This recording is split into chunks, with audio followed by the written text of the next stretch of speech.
Welcome, everybody. I'm Lane Levanway, and you know what time it is. Let's talk about Constantine, Episode 3, The Devil's Vinyl.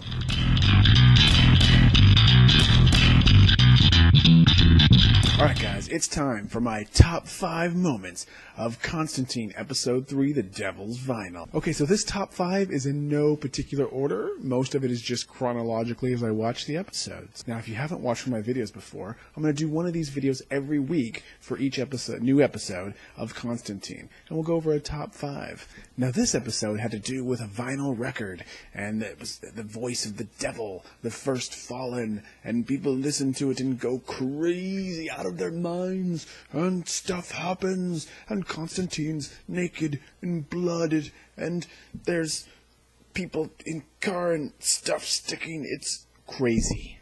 Yeah, you gotta watch this episode. Anyway, let's go over my top 5 moments. Number 1.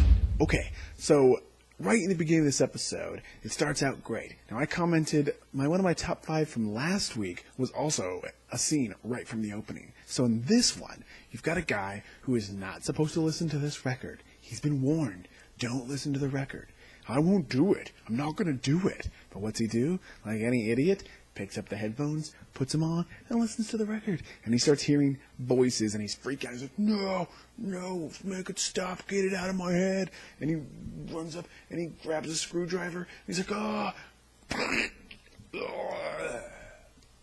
sticks it right in his ear.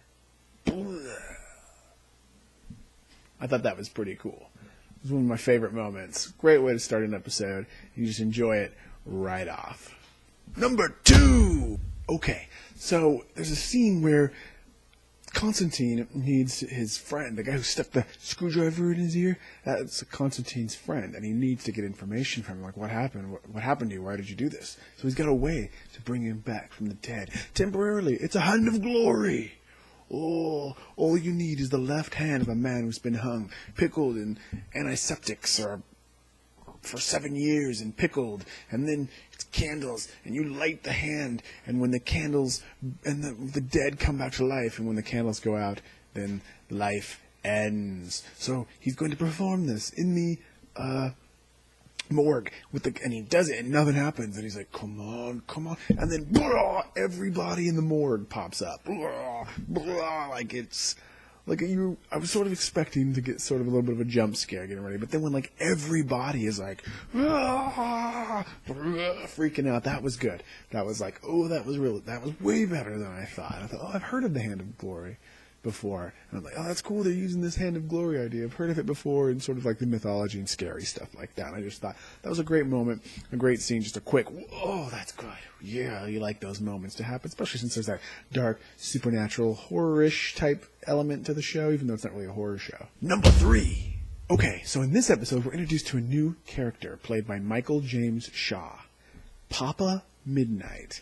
Now, if you're a fan of the comics, then this is a very familiar character. Now, unfortunately, I've never read the comics. Because of the show, I want to start reading them. But I have seen the original Keanu Reeves movie, so I'm familiar at least slightly with Papa Midnight as he was portrayed in that movie, which I don't know how realistically that was portrayed to the comics. But regardless, he is a badass.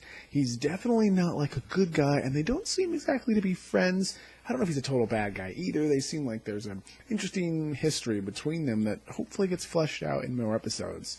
IMDb shows that he does 4 episodes so far, so we're going to see him again, and I look forward to it because he was such a fascinating character, but he isn't my top moment.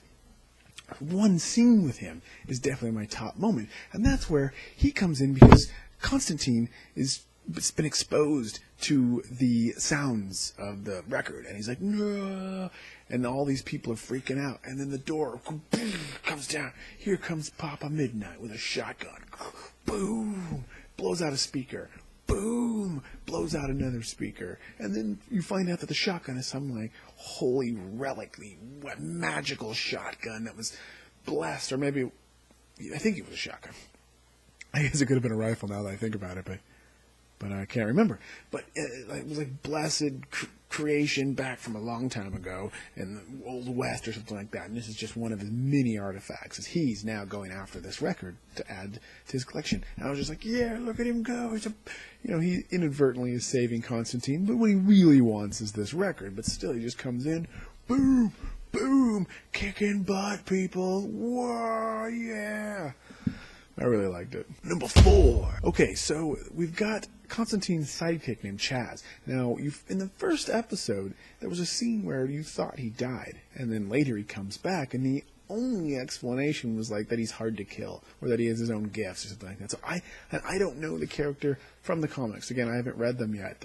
And so I don't know, is that part of the comics that he can't die, or what is his deal, or is this new for the show? But he's hard to kill, apparently. So when the radio station is playing the record and they need to shut it down, and they're trying to get into like the power box and they can't open the door, so what's Chaz's solution? Go get in the car and just crash the car right in. Now I assume he died. They don't explicitly show that he's dead in that moment, but he runs his car in and smashes through this building and electricity and stuff like that. So I'm assuming he just decided to kill himself, since he can obviously come back to life, and he just, boom, killed himself, and I thought that was pretty good. I had a feeling he was going to do something to kill himself. I just didn't expect it to be a car smashing through. I thought he was going to electrocute himself, get into the wires, and just, No, he just rams a car right through the building, and I thought that was pretty fantastic. Number 5. Okay, so this is my favorite. I guess I could have done number 1, but this is my favorite thing. And there's actually 2 separate elements to this. But Doctor Who is alive in Constantine.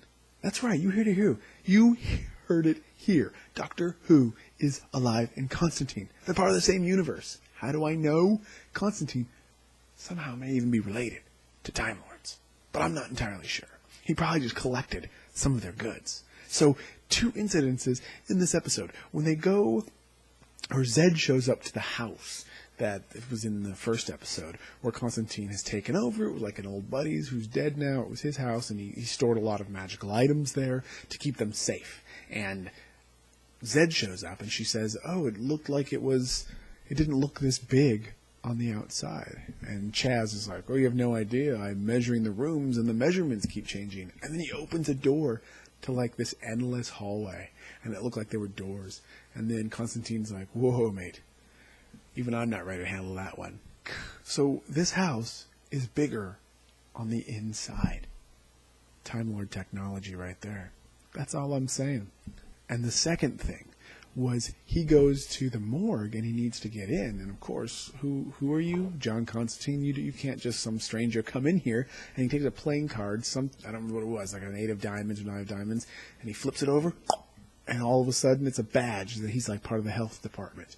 And then he explains to Zed that it's got enchantment on it, so that whoever's holding it can sort of make it be what they want it to look like. It looks like psychic paper, my friends. Psychic paper. Time Lord technology with the bigger on the outside. The Doctor Who Constantine crossover, same universe. And Constantine is British, and Doctor Who is a Time Lord, but he always seems to have a British accent almost all the time, and he almost is always in England, because that's where the show takes place. But there's still the connections. We need to watch more episodes paying attention. Is there going to be more Doctor Who? I like that.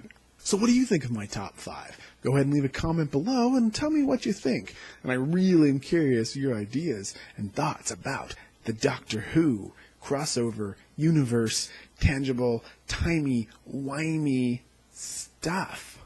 I think it's pretty cool. Let's have a conversation about it. Leave those comments. And if you liked it, go ahead and give me a like and share this video. We can all talk about Constantine, and that would be great. If you want to see more of these videos, tune in every week and hit that subscribe button. Till next time, watch more TV.